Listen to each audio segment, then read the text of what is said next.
Hey there, everyone, and welcome to Pour and Explore, a wine, food, and travel podcast. I'm your host, Nick Elliott, the wine guy. I'd love to be your go-to guide for all things wine, food, and the amazing places they take us. Here on Pour and Explore, we'll sip, savor, and wander through the exciting world of wine, discuss incredible cuisines, and uncover the stories behind unforgettable destinations. Each week, I'll bring you lively conversations with wine experts, chefs, travel pros, and fellow enthusiasts. We'll share practical tips, hilarious tales, and plenty of inspiration to fuel your next adventure. So grab a glass, pull up a chair, and join me as we pour, explore, and celebrate the good life. Let's dive in. Hi, everyone, and welcome back to the Pour and Explore podcast. I'm your host, Nick Elliott. I am your certified sommelier, chef, and lifelong adventurer, and I'm here today coming to you live from Las Vegas, Nevada. It might look like I'm in Venice, but I'm actually at the Venetian Casino and Resort here in Vegas, having a great time on a little wine scouting and food scouting mission.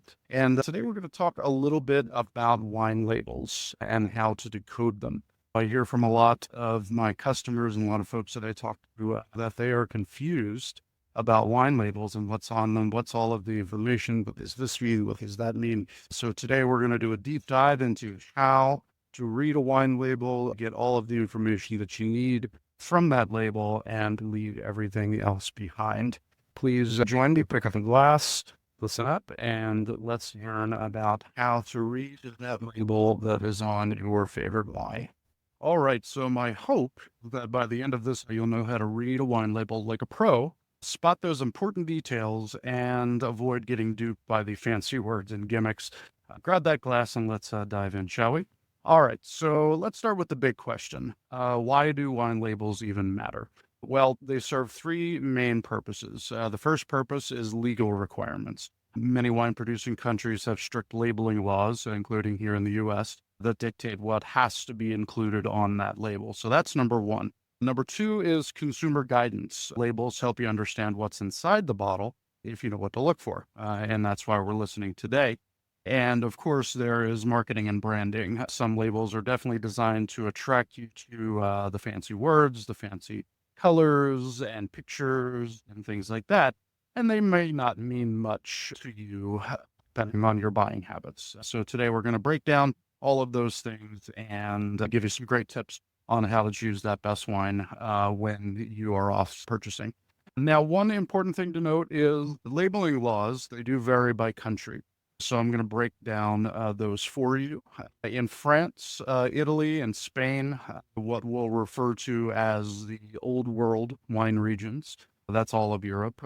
Old World wine regions are often labeled by region. For example, I'm going to be going to Bordeaux in a couple of months, and you will always find those wines from that region labeled as Bordeaux. In Italy, you will see maybe words like Chianti on the label, rather than having those wines labeled by grape variety. In the New World, places like the US, Australia, South Africa, and South America, of course, wines are usually labeled by the grape variety. For example, Chardonnay, Cabernet Sauvignon, Pinot Noir, Sauvignon Blanc, etc., etc., etc.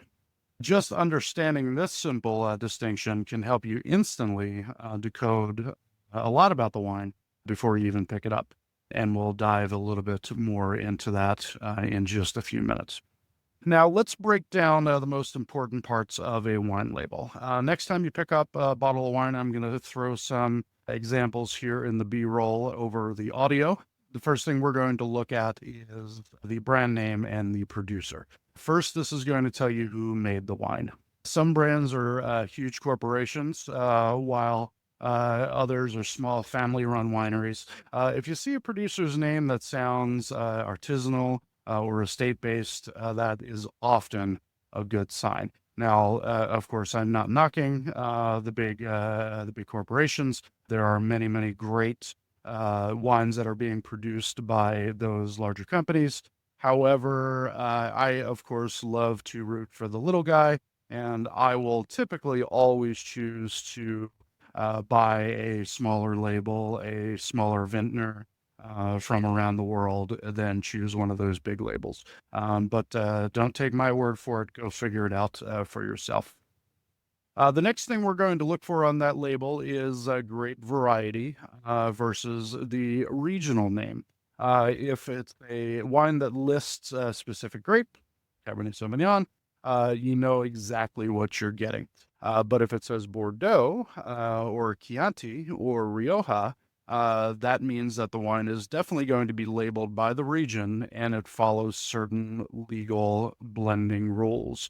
And I used those three specific examples because all of those examples are going to be blends. And we can talk about that on a different episode.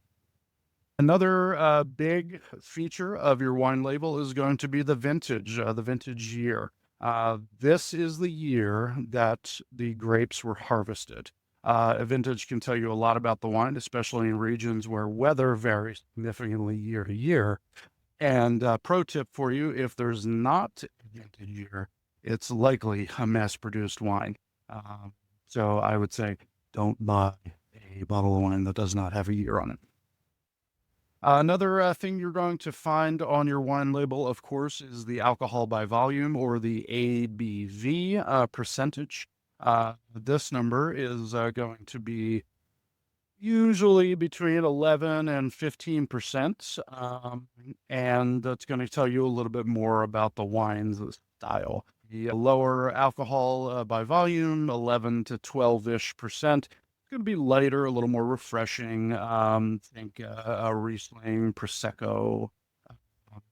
Most sparkling wines are going to have lower alcohol contents as well.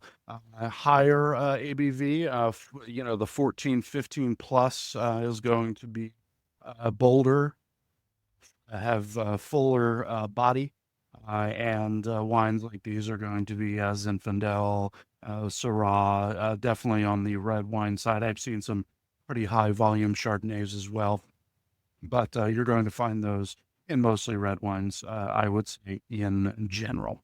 And then you're going to find appellation or classification terms, and this is where it can get a little tricky. Appellation is the growing region or the growing subregion. And these are also going to vary by country. In France, you're going to say a distinction called AOC. I'm not going to try to pronounce it for you because it's all in French. And but look for AOC. And in Italy, you're going to find DOCG. Again, not going to try to pronounce it. And here in the States, you're going to find the letters AVA, and these are all going to refer to the appellation or the region or subregion which that wine was produced. These are going to tell you, is it a bigger region? Is it a smaller region? Let's use California, for example. If I bottle a wine that comes from grapes harvested from all over the state of California, then you are typically going to find the distinction California on the label. But more specifically, if you find a label that's Carmel Valley, for example, that's where I made wine for a long time. Carmel Valley is going to be a sub appellation. It's going to be a much smaller geographic zone than California is. So that's going to tell you a little bit more about how the wine was made and, of course, where the wine was made. California red blends, French table wine, Italian table wine. These are all going to be some words that you might find on labels as well. And again, it's going to give you a little bit of a hint about the quality. Although I've had amazing California red blends, I've had amazing French or Italian table wines. This is the kind of wine that you go into a restaurant and it's their house wine. You can buy it by the liter or the half liter, and it's absolutely spectacular. And it's literally grown right in the backyard, of the restaurant. So another fun little tip for you.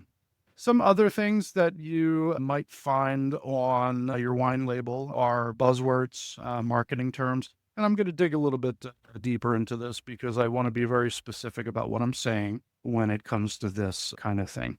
Certain words on labels, these buzzwords, might not actually mean anything. Here's one for you: reserve. What does reserve mean? In the US, this means absolutely nothing. There's no legal definition of reserve. It's just a fancy word that we put on the label to make it sound better or more premium. In Spain, reserva, it means that the wine was aged for a minimum period of time.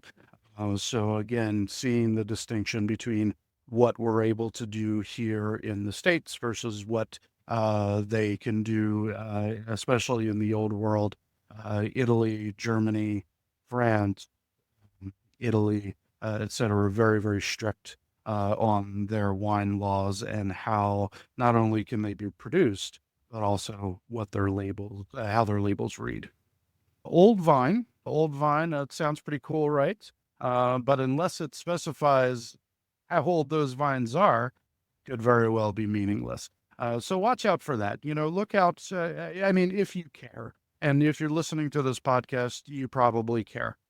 So do a little more research on a wine. If the and you can usually find out this information by talking to someone at the shop that you're buying your wine, or you can do a little research online. Google is a wonderful thing when it comes to finding things out, and this is a great way to find out what it exactly means. And all of us have one of these cool little phones in our pocket most of the time, so we can take 30 seconds and Google, such and such vintner, old vine reserve, and just read what it says and just do a little bit of research, and that can tell you a lot about what is in the bottle. Estate bottled. I'm very proud to say that I produced estate bottled wine for a lot of years. And what that means, this is a really good one. It means that the grapes that are in that bottle that the wine was made from were grown on a very, very specific place, a very vineyard and winery. Those grapes were produced on the family vineyard or the corporate vineyard, and they were also they were grown on that vineyard, and the wine was made on that property as well. So that's a really good one. If you can find something that says estate bottled, that's a very, very good sign for you that this is a good quality wine. All right. What are some of the other things that we're going to find on a wine label? Well, beyond the basics, you might see other certifications on the label, and we'll go over a few of those right now. Some of the things you should pay attention to. Well, let's start with the big one, organic wine. What does that mean? A certified organic wine means no synthetic pesticides or fertilizers were used in the production of those grapes. And some people, that might be a very important thing.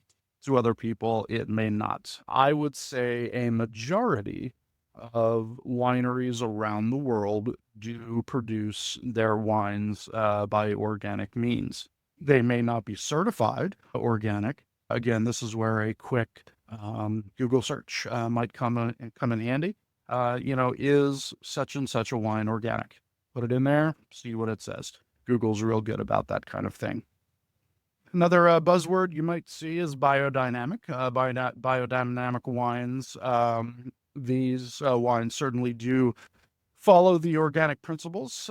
Plus, the growing season is based around the lunar cycles, and also a lot of holistic farming.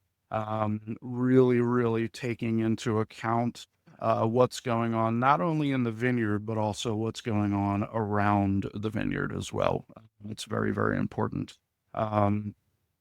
Biodynamic wines, again, you will find some certified biodynamic wines, some non-certified biodynamic wines. Sorry, that's a mouthful to say. And again, this may or may not be important to you. To be quite honest, it's not super important to me. I like the fact that the wine is also going to be organic, but whether or not it was grown on a certain phase of the doesn't necessarily matter to me. But if it matters to you, you know what? Then I totally agree with you on that. Sustainable wines. Sustainability, and this is an important one. I actually think sustainability is more important than organic because wineries that focus on eco-friendly practices, like making sure, this may or may not include organics, but most of the time it does. If folks are going to go out for a sustainable certification, they are likely going to be growing organically as well. And this is very, very important, again, to some people, to others not. But I think sustainability, which is a very overreaching term, it not only talks about the organic growing, but it also talks about, how you treat your employees and the animals that are in the area, things like that. Again, taking in the entirety of that property and the entirety of that operation and making sure it's being done in a very holistic way and in a way that very well thought of and everything is taken care of as well as it can possibly be. And another thing that you might find on a label, and this is changing in some places around the world, is contains sulfites. Contains sulfites is a required warning in a lot of places, but it's important to know that sulfites are naturally occurring in all wines to some degree. So that means we are bringing in the grapes from the vineyard and the naturally occurring sulfites that are just in and around the air and the atmosphere and on that property are going to be present in that wine. So I just want to make that very, very clear to you that all wines contain sulfites, and some wines, a majority of wines, will have added sulfites added to them. So, all of this is to say that these pointers can definitely help you make better choices based on your preferences and, of course, your values. All right, so let's talk about some pro tips for reading labels at a store. Now, you've probably heard me talk in the previous episodes about how I typically do not buy wines at a grocery store. This is my personal preference. You, of course, can do whatever you'd like. But for me, shopping at a grocery store for my wine is not something that I like to do. Sometimes I have to do it in a pinch, however. What I do prefer to do is go to my local wine shop. They are typically family owned. They have someone in shop that is going to be able to talk to you very smartly about your buying decisions, about wines that you might be interested in, and wines that you might not be interested in. But I digress. That is, again, my personal preference. You're in a wine shop and you're looking at 100 different bottles of whatever, depending on the size of the shop. Here's how to quickly decode a label and to choose wisely. The first thing you want to do is look for specificity. If a wine is labeled broadly, California red wine, for example, it is likely, but again, not always, I'm speaking very generally, a mass market product. If it lists a specific vineyard or subregion, it's likely more crafted. Number two, you want to look for that ABV, that alcohol percentage. If you like your wines a little bit lighter, a little bit fresher, stay under. If you like your wines a little bit bolder, more rich flavors, go for a wine that's 14% plus. Another little hint for you. And then try to read between the marketing jargon. This is important as well. If a label is full of vague adjectives like luscious and voluptuous without any real details, again, speaking generally, I would personally be skeptical of that particular bottle. I like when someone is writing tasting notes or aroma notes about a particular wine. It has notes of strawberry. It has notes of grassiness. It has flavor notes of dark cherry, something along those lines. This luscious wine coming from blah blah blah blah blah blah. These are all just buzzwords to make it sound pretty and extra. I, again, very generally try to stay away from wines like that. Just a couple of hints for you in that regard. I want to talk a little bit more about going to your local wine shop. I've already said it, but I like going into my local wine shop. I like purchasing my wines from a place that know what they're talking about, or have someone in the shop that knows what they're talking about. A smaller type grocery store, of course, a wine shop is always going to have someone on hand who knows mostly what they're talking about. Of course, we can't know everything about every single wine that's in our shop, but again, thanks to our friend Google or your favorite search engine, you can certainly find out more information.